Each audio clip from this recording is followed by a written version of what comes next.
Huh? The fireballs. Fireballs in Denver.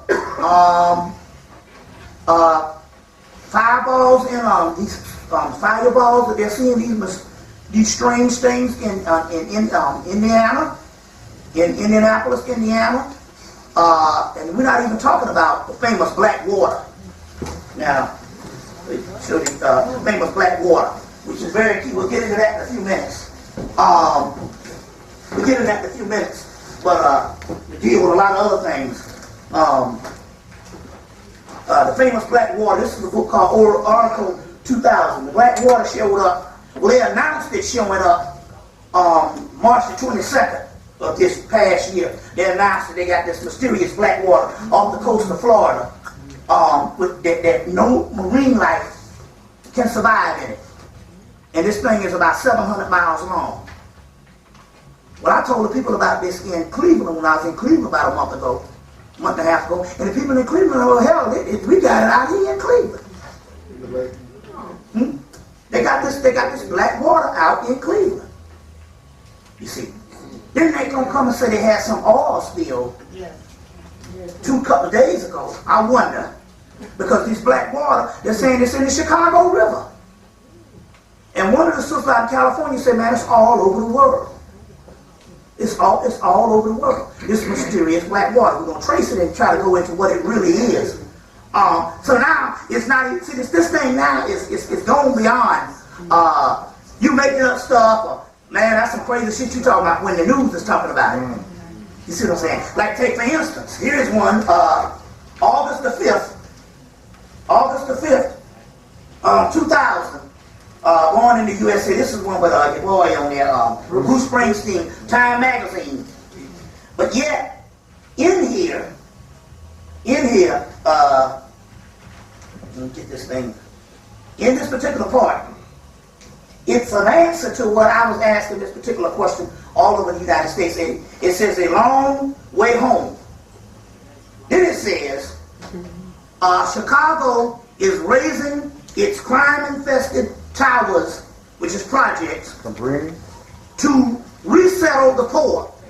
But prejudice and tight rental markets are hampering with the big plan. Now see, this is the key here. This is a master stroke by the white man.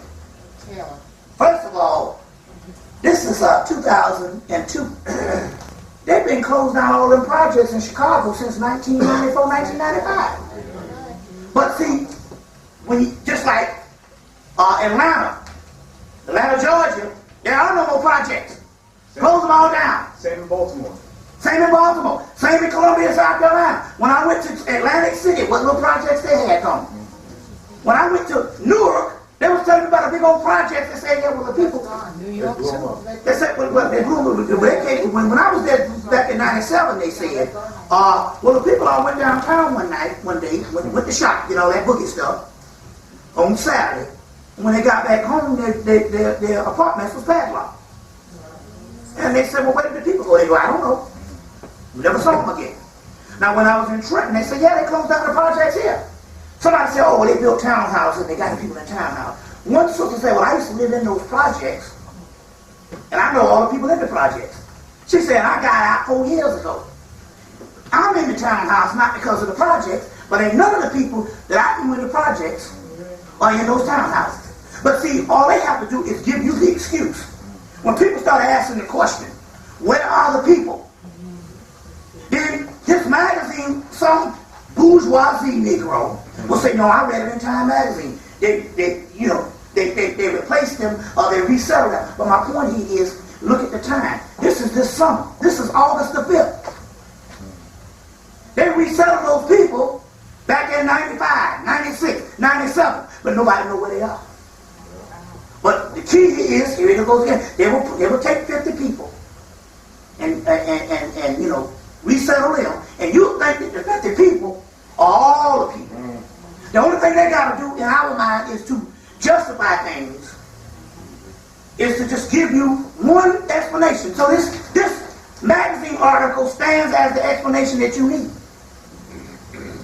You see? Because we are children, childlike people. Get a movie called, it's always in something you never think. It's a movie called Dr. T and the Women. movie with Richard Gere. Dr. T and the Women. Rich white movie, set out in Texas. Now, I'm going to tell you, these mugs are dressing up in here. You talk to the European fashion. These women are clean as shit. Whatever it is, they got, whatever the stuff they wearing, they got on the top shit up in this movie. You know, but see, that's the way the movie is. Real rich, you don't look at it and go, oh, I don't want to see no real rich movie about some Texas rich people. Because everybody in the movie is super, I mean, these people real clean. I'm saying, Spirit had me record it twice and I didn't even look at it. I'm like, why am I recording this movie twice? So, real rich. The movie goes on. Dr. T is Richard Gere. He's a gynecologist. They all dress up to go to Dr. T. Dr. T and the gynecologist. But if you know mythology, you'll understand that the man that surround all the women. That's it. You get your Bacchus, you get your Dionysus in Rome, in Roman Greek, and that goes all the way back to Osiris, where they have all these women around. That's the Bacchanalian realm. Remember that, very key. I'm going to show you something in a few minutes. That's very key. You understand the whole Bacchanalian thing. The Bacchanalian, the god Bacchus. You get the god Bacchus, you get the god Dionysus, but even Plutarch says that Dionysus is nothing but a later day form of Osiris. Dionysus is cut up into so many pieces, and he's chopped up into pieces by the Titans. The Titans is all, even Robert Graves translates that into Titan, or the Typhons, and so Osiris is chopped into pieces by set Typhon. So the Dionysian thing is and that's also, so that's Osiris, or Osea, later on, Dionysus, Bacchus in Rome, Icus, and later on in the word Jesus and Icus is the same word. You see, Jesus, they got him, he still got the two women. You know, he got who? He got in Bethany. He got his mom on one side, it was Mary Magdalene on the other side. You see, what is it? Rachel? Which one is on when they take the body off the cross? That's Mary Magdalene. Well, that's in Osiris. You trace it back. You got Osiris on one side, you got Offset on one side, and you got Nephthys or Nephter on the other side. On the other side. In Rome, you got in Greece, you have Dionysus, and they have these women called Melanin. In India, you have Krishna. He had what is called the gopi girls or the cowgirls. He's always this man surrounded by the women. Why is that? Because they said because this man represents the return of the repressed, but he is not the son of the father. He is the son of the mother. Anytime you see the man around the women, this is their rendition of the warrior, kick-ass God brought on by the women. You see what I'm saying? So there's a son of the father, which is the fake stuff. Then there's a son of the mother. So Dionysus is the son of the mother, raised by wet nurses and stuff, and raised as a little girl. You know what I'm saying? Become the biggest whore on the planet, but he raised as a little girl. And why are these women killing themselves over him? He represents the return of the repressed because he knows what the women think because he was raised as a little girl. So he's raised in the feminine realm. It's also in the movie called, what's the name of the movie? Ladies Man. Read that movie. Oh, he thought the whole thing, he thought his wing, his feelings had a mind of his own. But at the end, he turns into Dionysus. All these men want to kill him because he done screwed all these men. Wives. And at the end of the movie, he turns into Dionysus. He said, he started telling them, you don't listen to your wife want this, your wife want this. He turned to the other guy, your wife want this and your wife want this. Turn to the other guy, your wife want this and your wife want that. So he said, you don't listen to your women. They've been telling you won't listen to me. So he was screwing all these women and stuff. Look, he listened to them. That's the Dionysian Bacchanalian realm. The son of the mother. Very key, you understand this. So the movie Mr. T, or Dr. T and the women, is these women, they dress up in the baddest fashion to go see Dr. T. They be trying to get into the gynecologist. Ain't nothing wrong with him. But he's listening to them. And he's on a hunting trip with a lot of the guys. He's on a hunting trip with a lot of the guys, a lot of the women's husbands. And he said, did you see that hairdo your wife had on? That shit was smashing. And the guy was looking at her, a hairdo? My wife had a new hairdo? But see, he's not even focusing. He's not even noticing what his woman got on. Dr. T notices what the woman got on. That's the Osirian Bacchanalian realm. Very key to you go see this movie. Because in the movie now, how much time we got? 8 minutes. 8 minutes, okay, look. In the movie, Farrah Fawcett, he's married to Farrah Fawcett. So they go to this mall. Everybody knows they dress up. They got on this badass fashions. They go to this mall. Farrah Fawcett snaps, goes crazy, takes off all her clothes and get into this pool of water, jumping all around. The people in the mall are all dressed up. They come and arrest her and take her to jail. Richard Gere goes to get her out of jail, takes her home. When he get ready to go home, he leans over to kiss her and she goes, "Oh no, we can't do that anymore. That's not nice." So they go to the doctor. Now, this thing goes back to black people. They always drop shit. They say they've been analyzing us for 1,000 years. At least the last 300. I say, it's getting ready to happen. They go to the doctor's office. The psychologist comes out. She says, "Your wife has what is called Hestia complex." They said, "Well, what Hestia?" He said, "Hestia is a Greek goddess. It was a goddess over the home fire. She was a god over the cover, over the home, over the matriarchal realm. She was a god over the home fires, the housewife. And she turns against love for some reason. She snaps, and to reverse, she has to become the perpetual, eternal virgin, and she goes back to childhood." And I said, "Wait a minute, hold on. I said, "Wait a minute, this sounds like somebody." I said, "Wait a minute," and they said she goes back to childhood. They said she has gone back into a childlike state. I said, "Oh shit, that's black people. That's black people." Now they always talk about, we going into that pathological, permanent, childlike state. Francis West Wells talk about, how we can't deal with certain pressures in the major society, so we go into a childlike state. Now, take that to conscious people. The first thing you do when you go home to your people and you start dropping this conscious stuff, they go, "I don't want to hear it." And you ask some of them why they don't hear it. They say, "It's too much to deal with. I can't deal with it. I can't deal with the black thing. It's a psychological, they say, I can't deal with it. It's too much." So they would actually regress into a delusional state of everything gonna be all right. That's why Jesus in the church and everything gonna be all right. And all. If God be with you, who be for you? See what I'm saying? If God be with you, who be against you? But I want to know, like you say, what the hell you been the last damn 300 years? It seems like everybody against us. But I'm just trying to say, we become a cliche-like people. So they talk about the Hestia complex. She's going into a childlike state. I said, "Here, there's all of this nobody moving." They're talking about black people. They already got the Dionysian thing going on because he's listening to them. You see what I'm saying? Dr. T and the women, Richard Gere, 2000. You see what I'm saying? He's listening to them. I said, this is very key. So this Bacchanalian thing going on. We're going to change the thing. We're going to go into some stuff on what this Bacchanalian thing is, and we're going to tie this thing right into what's going on right now. You see what I'm saying? It's happening, and it happened right before their eyes. And it was some stuff that you would never think. They say that thing that you are appalled at, that thing that you hate, that thing that you despise will become the cornerstone, the key to all of this. You see what I'm saying? We'll go in there. How much time you got? Okay, we'll change that tape.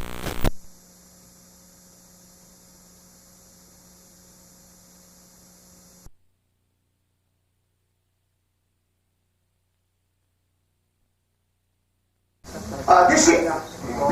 Very key. So now, people are seeing all types of things. Sea serpents, sea monsters, all this kind of thing. People are reporting all over the place. They're seeing all this type of stuff. There's a lot of things that's actually happening. A lot of things that's happening. We'll get into that in a few minutes on what's behind all of that. Now, keeping with this thing, the Osirian realm. Now, I'm one to say, we can't say that Count Bonnet says that we had to teach white people how to speak. They couldn't even speak.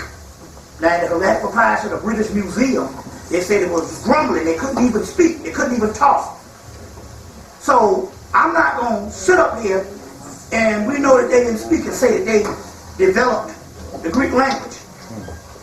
That's ludicrous. Now, how for people that can't speak? They didn't even develop the English language complete until the 20th century. It was bastardized up until the early 20th century, and they're still confused. You know what I'm saying? Now, this is interesting because the guy who sets over the English canon. He's the guy that sets over the English canon that is brought to you by, or that is governed by the Encyclopedia Britannica. The guy who sets over that now is from Ohio. And he is the man that is the authority over what gets inducted into the English canon, which is how we use the English language. They say, well, what is the process? They say, anybody use something over 10 damn years, that motherfucker's English. That's exactly what they say. He says, so we got shit way out in Oklahoma that people use. And he said they use it over 10 years and it's a way of communication. We inducted into the English canon. But they got all these classical people saying, oh, you know, classical English thing, oh, this is all wrong and all. They was like, come on now. What the hell is English with a bastardized language with 4,000 different other languages? And even Jeremiah traced hundreds of Egyptian words in the English language. You see what I'm saying? So the guy that sets over this English thing is from Ohio. Now, I'm saying this for the simple fact that we're sitting up here and all, looking down on ourselves and looking down on others for not speaking with so-called this King English. And this cracker's making up shit as he going on. They had a whole thing on 60 Minutes, and they mad the man is over the entire English system in the world, and it's from Ohio. Go get that movie Snatch. So they show you this whole kind of stuff going on back. Movie called Snatch. It's a movie that killing up everybody in this movie, but you can't. You can't understand nobody in the damn movie. And it's in England. Brad Pitt is in the movie. You can't. And so the guy, Italian guy from New York, he came on. He flies over. He goes, "Where the fuck am I? Are you all speaking English?"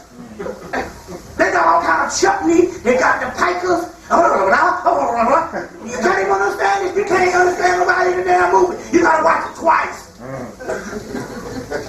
So they gotta have to go and get an Italian from New Jersey to fly over and go, what the fuck?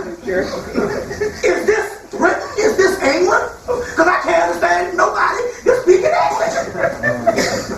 And yet you're feeling inferior for breaking a few syllables. This cracker from Ohio, he's a redneck. And he's over there and he's running shit. He said, oh man, we logging in hundreds of words a year. All the black words been logged in. That shit is standard English.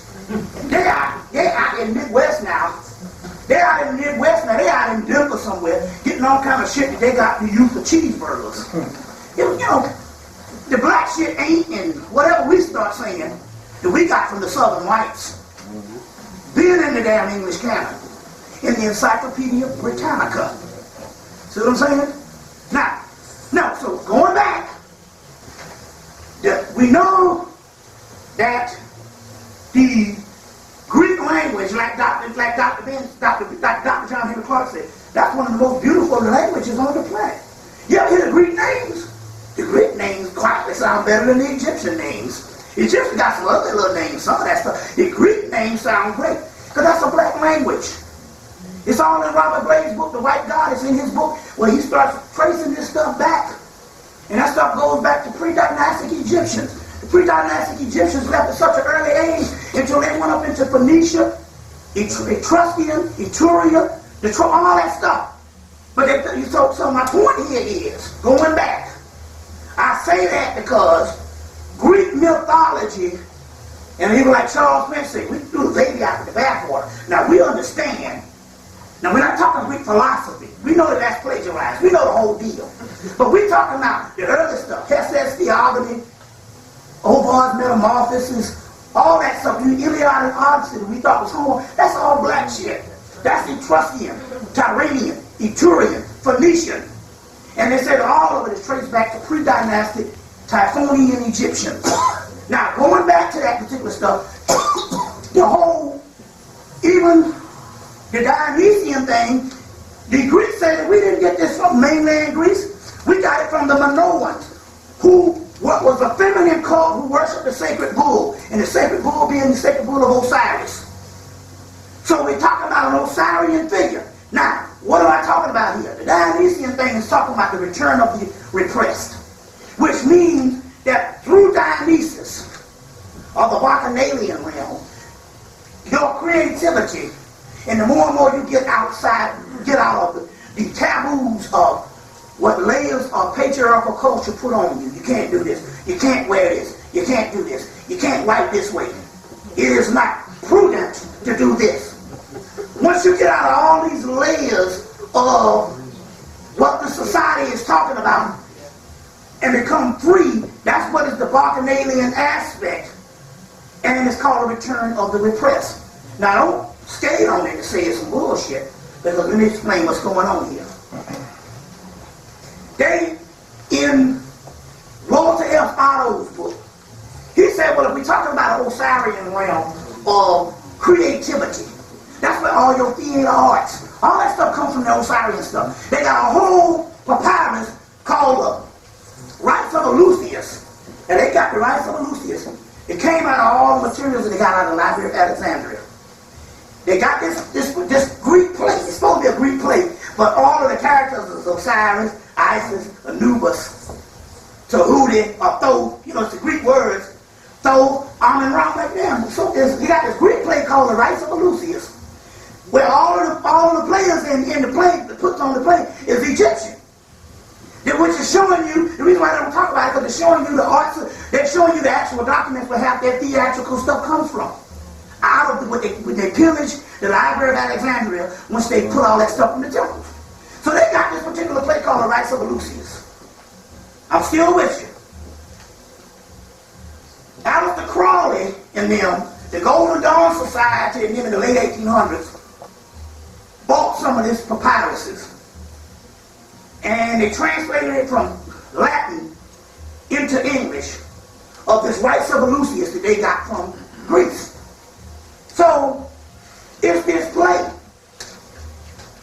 So what they start doing is, Aleister Crowley goes in and he gets on the college circuit, and he takes this play around to Cambridge, Oxford, and a whole bunch of college elite universities in Europe. And it starts putting people on, the people go into the play and start going into alternate states of consciousness. And they had him to ban the play. You can still get this Rites of Eleusis, alternate states of consciousness. What's wrong? Okay, now check this out. So, dealing with this particular Bacchanalian thing is talking about freedom of expression beyond the taboos of culture. So when they analyzed the Bacchanalian realm, the return of the Bacchanalian realm, they said the Bacchanalian realm can only be the hip-hop culture. The hip-hop culture, although it might not be, we might not see it based on your generation, it is the only culture that has gripped the entire planet. It's like one of the brother Bill Leonard down. He said, you know, I was in New York, and he said, I've been here since the 1940s. And he said the Dominican Republic, they never had nothing to do with us. He said, and then in the 1990s, they start hanging out with them black boys.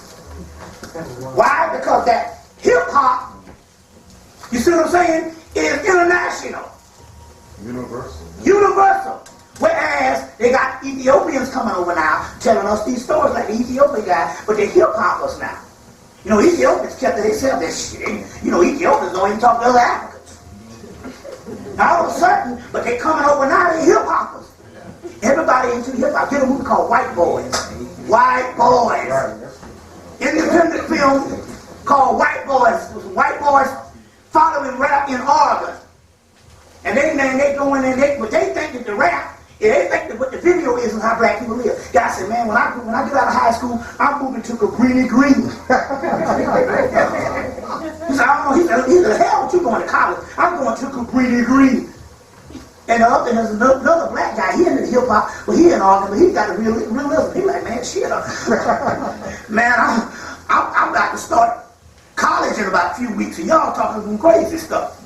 And all. So they calling him, you a bitch. They calling the black boy a bitch because he's about to be when he's out getting ready to go to college. Y'all niggas get ready to get killed and stuff here. You see. But anyway, so you gotta see the movie. White boys with a Z on the end. Me and my partner was gonna see 8 Mile. That's what I'm getting ready to go. I'm getting ready to take you there now, because you gotta understand what's going on here. Few things you gotta understand what's going on. Now, so the hip hop nation is the biggest phenomenon. It eclipsed regular R&B 10 times over. And regular R&B has been the jazz, R&B, gospel. They say that basically 20th century music is black. I don't give a damn if you go to Johnny Cash. Come to find out Johnny Cash was hanging out with niggas now he learned his style. But I always thought, you ever get some Johnny Cash and some real understanding? I felt embarrassed one day. You know, I get these dollar albums. So I said, shit, I ran out all the black, so I got some Johnny Cash. I started listening to Johnny Cash, man, I felt embarrassed. I said, this shit is some good shit.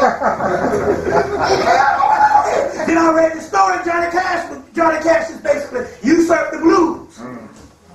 Alright, what's wrong on you? Check this out. Check this out.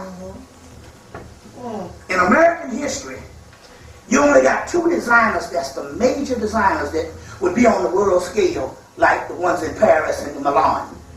Calvin Klein and Ralph Lauren, super designers on that same level as a Giorgio Armani. Check this out. Have a special on Calvin Klein. Now check this out. Mr. Calvin Klein,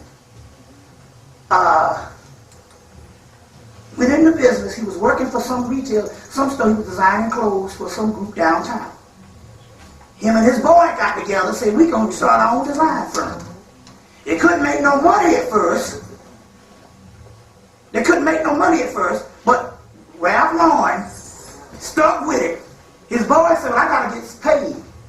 His boy's father, left him a store in Harlem. Right up here on 125th Street in Harlem.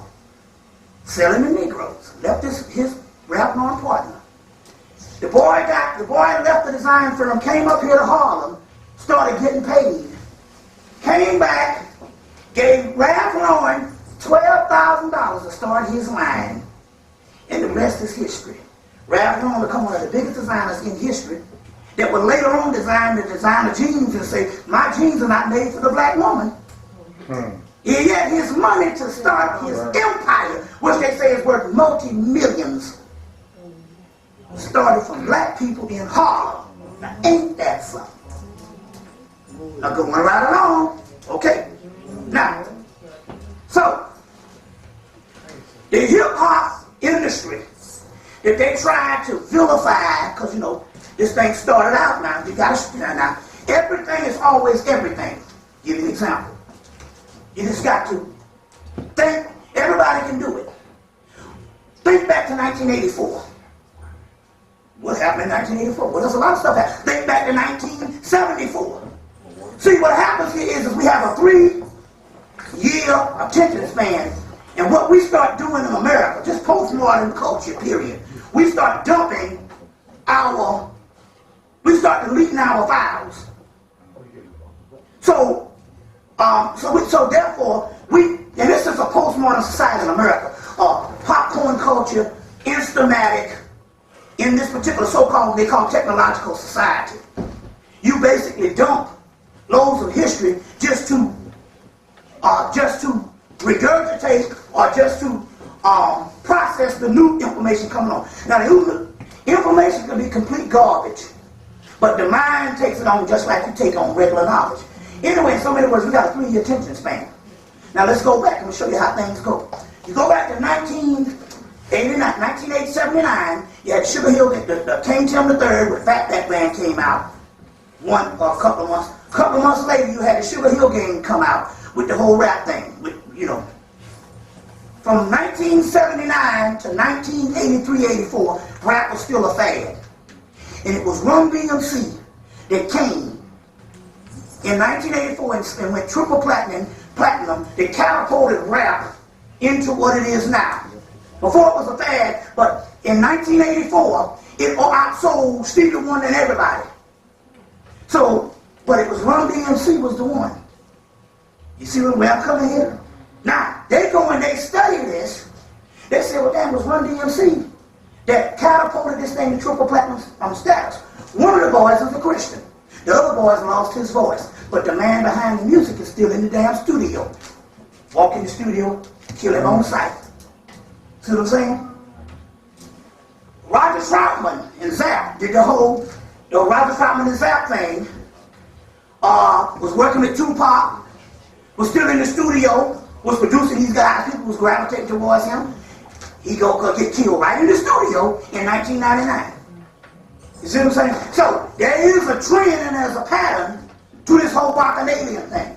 Now it's interesting here, y'all. Now it's interesting, y'all all right? Because this is very important. Huh? You need a break? No. Go ahead. No, let's go. I broke in the car. All right. I didn't get a nigga no tip.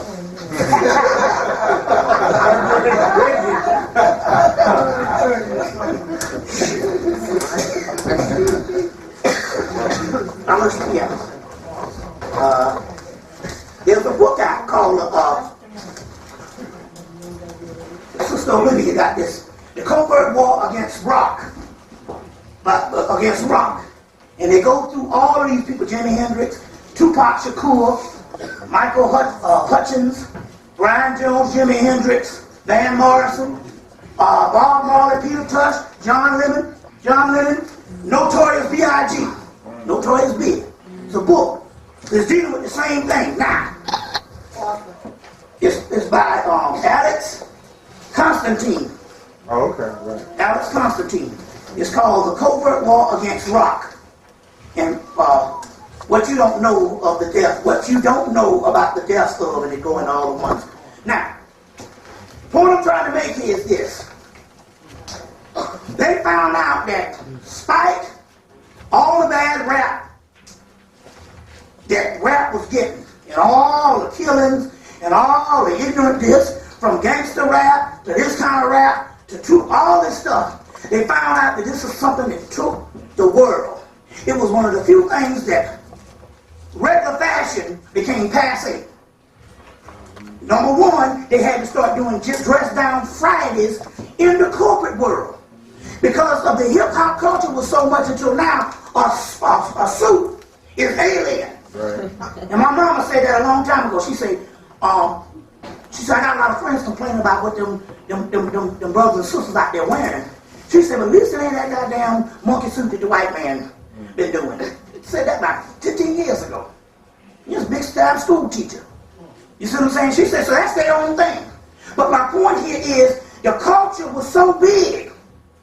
The culture was so big until basically, it just completely destroyed European dress. And I said, we got some girls that came down from England in 2000, in 98. And they said, well, in Europe, you can't even get a job on the radio or go to any parties and make jobs as a DJ, not unless you get in front of a mirror and study your black slang or whatever, or your black talk on African in America. You got to study this thing and you got to have it down to the T, or you won't get no jobs. You see, so they came over here and they said, we're going back to England. So it's too bougie over here. What you talking about? We were suspecting to see what we saw on the videos. I said, that's on the videos. I mean, you know what I'm saying? You know, so we don't like it over here. Wait a minute, you came over here to find some American phenomenon. When you get over here, you don't like the people you see. But my point here is that they're so much into that particular culture that, like I said, so the Ethiopians are coming over, who never really dealt with us, but now they're hip-hoppers. The Africans are hip-hoppers. Now they're coming up, now the Ethiopians, now they're coming up saying, yeah, you know, when we in the elementary school, they come over and tell us about y'all and say, y'all crazy over there, and y'all killers, you crazy, and all this. I said, damn, man. I'm up at the damn Starbucks coffee shop. This brother here, hip-hopper though. See, he got a whole nother culture he's identifying with now. He said, yeah, the white man come over and he tell us all this. When we in elementary school, the white man come over and he tell us all this stuff about y'all. I said, damn, we've been seeing you niggas for the last 14, at least from 1865 when we was able to walk about. Let's say, let's put it this way. At least we've been seeing you since, what, the 1920s. You see, we're talking about international cultures. And you don't motherfuckers ain't never said shit. But see, they're hip-hoppers now, so they got a universal culture. So now they got the Africans, they come and say, yeah, man, this brother here about the big baggy pants and shit, you know. You know, he's like, yeah, the white man come up when we in elementary school and he tell us all this stuff. I was like, damn. So this thing now is going beyond. So the white boys like, we can't stop this thing. So if we can't stop it, we need to join it. So what they do, they literally put at the top of the hip-hop culture Eminem, Master Mason. The top of the hip-hop culture is Eminem. And now Eminem is just as big or bigger than most rappers. Got his movie that was, they never had a rap movie to be the #1 box office movie in the country. You see, they're making him king of the Bacchanalian realm. See, it's a ritual. If we can't damn stop this phenomenon, we'll put a white boy up in here. Just like Elvis. Which we now know that Elvis, you know, come to find out, we knew he copied the black everything, but they said that basically he was tailor-made from your boy, No, not even that. No, Jackie Wilson. Jackie Wilson. You know, you Little Rich, that's the standard black thing. But if you go and they say if you study Jackie Wilson and study Elvis, it's almost identical. You see, it's almost identical. So they got this white boy, he got the movie out, and all of a sudden now he's like the reigning king of rap. Who would ever think? If you would have thought this 5 years ago, that in the 2002, the reigning king of rap would be a white boy. You see? Right, I'm saying, you know, the reigning king would be that. Would be a white boy. You got to understand, that's the science. Let me go into some other science. The other science is they started it around 1986. No, 96. They started it with 96 with Angela Bassett when she took that white boy down in the movie Strange Days. Then they did a movie called Boiler Room, and they've been showing these things where they've been showing these sisters, that they putting these sisters with white boys all on these movies. Some person might say, you just talking. No, Jet Magazine came out and said that because of, even Jet Magazine came out and said because of the growing popularity of interracial dating amongst black women and white men in the movies, they say that doggone the interracial dating amongst black women is on the rise. Now remember now, the black woman throughout history preferred the black man. See what I'm saying? I remember back in 1981, some white boys from Manhattan came down, some Jew boys came down to South Carolina. I was working with them in a record store. They was like, man, we always loved black women, but we never could get nowhere with them. They never wanted us. But see, my point here is, in large, and historically, she preferred the black man. She still does. But they're saying that this little group is on the rise because, number one, they done got all the brothers locked up. So as a result now you got to look at this movie, Monsters Ball. They're not saying, okay, we understand like Lena Horne and Leslie Uggams and Pearl Bailey, you go get a rich white man. No, they're saying that it's okay for you to date the chewing tobacco, rednecks, fucking their sisters, that old kind of crap. And in this movie, they kill her husband and her son. Kill two black men. And then they say, and this man is a chewing tobacco, trailer, trash, screwing his sister, a no good stringy head, greasy head white man. And what they do? In this movie, they're saying, okay, Holly Berry, it's okay. It it so much until in a minute, even my psychological thing, I kind of felt a little happy for her. See how Hollywood was? I gotta slow down here. You know, she done had it so bad, they done killed her son, her husband, and he come and fix a little house. I'm like, damn, God, they got her off the street, they got her moving in. I thought about it, and I was like, man, I must be going crazy. See, that's Hollywood. For a few minutes, I'm like, you know, How about training day? you see, but the thing I'm trying to make here is, now, she's made it to the elite realm of blonde Hollywood or Hollywood bombshell. See, to go up, because she is now teamed up with James Bond, the most elite white man on the planet. Even in their imaginative mind, he's everything. And he was the Bacchanalian Osirian figure. You see what I'm saying? You see, if they couldn't have one in real life, they'd have one in a movie. So they're saying, okay now, it is time for the black woman to take the stage to go up with the most elite white people in society. Now all of a sudden, now she's chilling, and they're saying that she is the best Bond girl they ever had. I said, never had a Bond girl. Most Bond girls, they find them right then for the movie, and they make them out stars. Most of them never make it. Here's a woman, they put it as an Academy Award. Gave her a movie as Academy Award, she can't even act. Come on now. Yo, She ain't no Angela Bassett whatever. Can't act or whatever and stuff, you know what I'm saying? But they got her and they gave her Academy Award because they're setting this thing up. her name is Jinx. In the movie, her name is Jinx. Jinx, that's her name. But look at that word Holly. Even Valentine's, you got to study that word Hollywood, Holly Berry. Okay. You see what I'm saying? But Monsters ball means to screw also. To screw. That's right, ball means See, to screw. it's, That's what she got to do. but my point is, why would they say Monsters Ball? The word doesn't even go with the movie.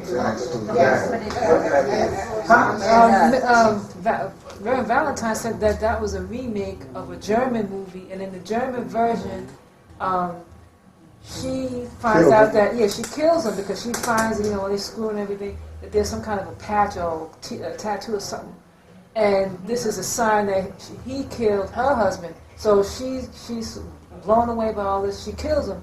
But in that Monsters Ball with Halle Berry, she lost her head, but she didn't kill him. But they gave her the Academy Award. They gave what's her name the Academy Award? Denzel. With what? I mean, see, you gotta understand science, how they do this thing. Everybody made the Boys in the Hood and the New Jack City movies. Denzel said, I'm not gonna make that. Denzel ended up making a New Jack City movie and get the Academy Award for this thing. You see what I'm saying? Get me the Academy Award for it. And he least could have damn. You know they said in the movie, because they said in the movie he was supposed to, everybody saw the movie? Everybody saw the movie. He was supposed to get away. Okay. And he called the damn people in Hollywood. He called the producers and said, no, I got to die, because this ain't right. I'm like, well, shit, if you're going to be a no-good nigga, at least get away.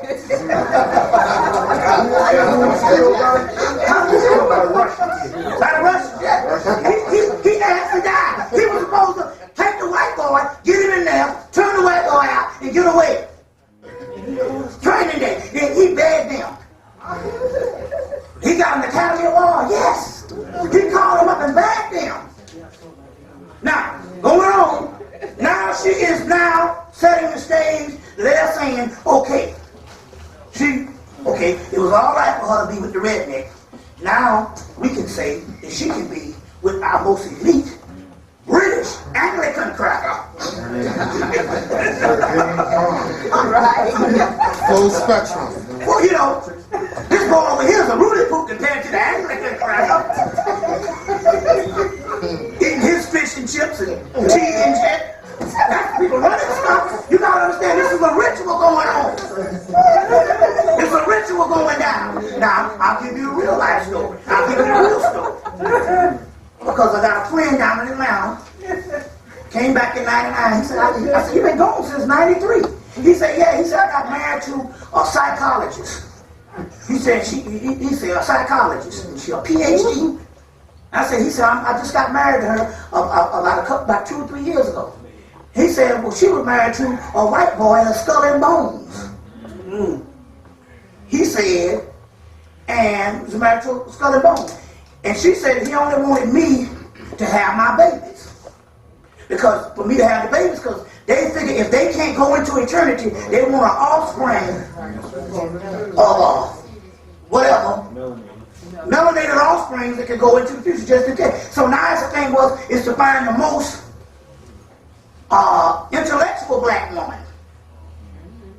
You see, because they ended that whole breeding thing. Her mother is black. I mean, white. Yeah, white, but still, yeah. This is just the icon to tell the other sisters come on over. Okay. You know what I'm saying? But, so he said that she married a skull and bone, and she said the first thing they did when she had 3 children by this guy, and then she said she ended up in a crazy house. She said he had her committed and wasn't nothing wrong with her. But he's over the skull and bones. He can call up the doctor and say, come get this nigga. She said, so they came to her house, knocked on her door, and took her. And she said what happened was she got out on the technicality. She was so good in her craft, her mind, until they couldn't run nothing on her because she said, I know what you're doing with her. And they messed around and released her. And the guy said, okay, cool. You can go now. I'm not going to kill you. But you can never have no children. So she was on the run. So my point here is, that's one of the keys now. And the black woman is the key. That's the target. This is 2002. This black woman, the Bond thing, they're trying to say, now that's the target. It ain't the white woman, it's that black woman that they want. And all these movies are bearing witness to the actual aspect. Why the hell you think one of the top officials of Bill Clinton's, the guy that was over the defense thing, had that black wife? The guy, he was like Cohen. Cohen. Oh yeah. Isn't he still in there too? Yeah. Come to find out after, now he's a Democrat. And he was over this thing, Cohen, with the white woman, and after Bush gets in, Bush keeps him. You get what I'm coming on? Because that's the whole concept here. You see, that's the whole concept here. And we need to stop giving trophies to people because they got jobs. You said that a long time ago. Black achievers. I mean, they got a movie on Condoleezza Rice. What is she, a gopher, a go-getter? Every day Miss Bush go downtown and I go to kill her at 3 o'clock. Who is this nigga? Men in Black too. The black woman in Yeah, now, in the movie Men in Black 2, because why? In the movie Men in Black 2, which is on video next week, that's all but said. They was looking for the light of the world. The movie was kind of stupid compared to the first one. It was real, they had all too much shit going on in it. But that's what they do, they put it in a stupid movie. And they was looking for the light of the world. Everybody, all the aliens in the universe were looking for the light of the world. And at the end of the movie, this black girl, they say, you the light of the world. They say, you are the light of the world. And they put it in the doggone movie. And the whole universe, was they was getting ready to go to war. The whole universe was going to go to war because they was wanting the light of the world. And they knew that the light was in America, on the planet, and the light of the world. They was looking all over. They was getting ready to go to DEFCON 6 or whatever. Alien DEFCON. Because they wanted the light of the world. And at the end of the movie, the black girl, pretty black girl, something Dawson, was the light of the world. She was also in the movie Josie and the Pussycats, which is one of the most powerful movies. You gotta rent the movie, Josie and the Pussycats. It drops all the science. Josie and the Pussycats. All the knowledge about the music industry and subliminal seduction is in the movie. And at that movie, the white girl Josie turns to the black girl and says, you taught me everything I know. You see, you always do it. It's all, you see what I'm saying? But that's the key. We are under psychological warfare on another level. On another level, then again, we can't pick up nothing, so it don't necessarily mean that they got to be too brilliant to do this thing. But going right along, y'all all right? Yeah. Let's keep on. Break. Okay, hold on, because I got some stuff. I got some other stuff I want to deal with before we go to or whatever. But Take a break before you go to lava. Before you go to Lavador, take a break, okay? oh yeah, we don't do that. Okay. Now, going back, remember now, the 9/11 thing is about us. I already said that the first thing they're going to target is a Moorish group. That's because, see, they're going to target a Moorish group. One of these Moorish groups and stuff, they're going to target them. And it was interesting. I told the people on December the 22nd, I said they're going to target a Moorish group. The next day, December the 23rd, Atlanta Journal, I had the paper, ran a whole special on the Moors in Spain. I'm like, wait a minute, come on now, they don't never tell you nothing about the Moors in Spain. They did a whole thing, but they never said what color they were, and they always said it was an Islamic group. You see what I'm saying? That's because, see, they're trying to deal with it, they're trying to fuse this thing in.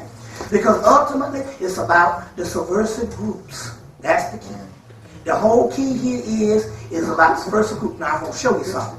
Now, what I want to do, if you don't get nothing, I want you to try to comprehend this what I'm about to tell you. Because it is historical. It is historical. This was a 5,000-year prophecy that came about in the late 1980s and the 1990s. And if this is what is the government is up in arms about, if you don't get nothing, you've got to understand this.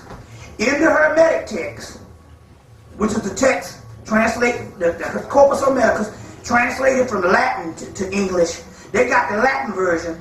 There's other texts that they got, but they got the Latin version, but even Busselman did the stuff on it, and come to find out that in his book, Charles French said that was some of the major stuff that they got out of the Library of Alexandria, was this Corpus Hermeticus. And they said that not only that, when the white boy got a hold to volumes of the Hermetic Corpus Hermeticus, and they translated from Latin, Europe, technology, skipped leaps and bounds. This is what the white boys said. Now, because they had a lot of this going on, they said right after Napoleon, they had a whole Renaissance period in the mid to late 1800s in France, where they synthesized a lot of this particular information. Now, two things happened. G.R.S. Mead put out Thrice Greatest Hermes in 1907. His book was always obscure because he made the mistake of telling the truth on one of the passages. He said, he just basically, like Gerald Massey, he translated the truth, and you're never supposed to do that. Now, in one of his passages, he said that the Most High God of ancient Kemet, he said, and in these texts we find, he said, is this. They say, if there is a God, this would be God's father. That's how bad this mother was. And they said it was a God of blue-black tint, which also has a mother. But they were saying, if you got a God, this would be equivalent of their God's father. And it's a God of blue-black tint, and they use the word Chemathis. Chemathis. And so, after 1907, they make him persona non grata like they do Gerald Massey and everybody out of his school. Just don't put him in no bibliography. You find it in black bibliography. You don't find it in the white boy stuff. You see what I'm saying? You see, that's the thing. See, that's how they do things. You become scholastic. You become a scholastic social pariah. They just don't put you in the bibliography. So if you're not inducted into European canon or what they call thought, you don't exist. So G.R.S. Mead, Gerald Massey, Alvin Boyd Kuhn, Albert Churchward, none of these people were inducted into the canon because the simple fact is they supposed to was telling the damn truth. So he said there's a God, a blue-black God called Chemathis. Now in his Hermetic text, as well as Walter Scott, it says, when Tahuti is talking, and I've talked about this a lot of times, but I really want to reiterate this at this particular time because I think that I know what happened, and this is why I know a lot of things that's going on now, why they started attacking the so-called Afrocentric movement, was that in the text, it happens, there's several things they talk about. In the case it talks about it, the Rosicrucians have documents that they had got left behind from the Moors that talk about the same thing. The real racist book, the Rosicrucian Cosmos Conception, they say the same thing. But in the Hermetic text, they say that when Tahuti is getting all this information about how, the rich man will be considered, the strong man will be considered weak, and the weak man will be considered strong. And it also goes into this ancient 5,000-year prophecy that you will be Egyptian, but your mind will be of another race. Now that's profound, right? That's just enough. They say, although your body will be Egyptian, your mind would be of another race. That's in Walter Scott's one, the Hermetica. In there, Tahuti starts to cry. He said, will we ever get out of this? Imhotep is talking to Imhotep, and he's divining to the oracle to Tahuti. And Tahuti said, yes, you will get out of this. And he said, when? He said, there will be a land established at the ends of the earth, that all types of people around the world will come to this particular land, and they will use all types sorts of travel to get to this particular land. And in the last days, or in the latter days of that land, there will be a group of Egyptians or Canaanites that will re-establish Maya. Now, two things. The white boys now, man, he got $10 million going into this government program. That means he is trying to study to try to find out here these texts. Now, when is these Egyptians going to occur in the United States? Well, the Afrocentric movement, when we started going into the classical, we always had these reassertions of black consciousness, but when we reached into the classical thing, it basically fulfilled the actual prophecy that there will be a group of people which will establish themselves, will be Egyptians, and they will be the ones that bring on Maya. Now this is interesting because going back to the guy that went to the University of Chicago in 1939, what's that guy's name? Winthrop? What was that guy's name? He wrote a book called Black People. What was that? God Wills the Negro. Remember I talked about it? Wilford P. Winthrop. Anyway, it's called God Wills the Negro. Anyway, this guy went to the University of Chicago. And went to the University of Chicago. Now this is when I went to Chicago. They was telling the story because a lot of people that knew the guy. And they told the story of his life when I went to Chicago. And they said that he went to the University of Chicago, where the institute was one of the first Egyptology majors in this country.